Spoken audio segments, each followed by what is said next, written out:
I'm Eric Singer, Gazette.com, and this is Between the Lines, a shocker at the Veterans Clinic in Colorado Springs. Joining me now to explain all of it is senior military reporter Tom Roeder. What have you learned? Boy, VA came out with a report today that detailed a year-long investigation into problems with patient wait times at the Floyd Lindstrom Clinic on Fillmore Street here in Colorado Springs.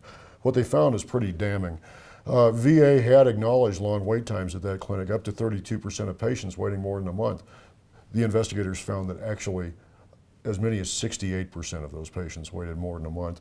They surveyed 450 veteran cases at that clinic and found some really troubling stuff. In 59 of those cases, records were falsified to make it appear that veterans waited a shorter time than they actually did.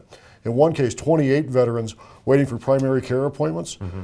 The VA's internal record showed they waited 0 days. In reality, they waited an average of 76 days for care. This is troubling. VA had no response today, but we're hearing a lot from veterans groups and the veterans community that this troubling news is actually not unexpected. This is what they were experiencing there. They've had a lot of frustrations with this clinic since it opened just more than a year ago.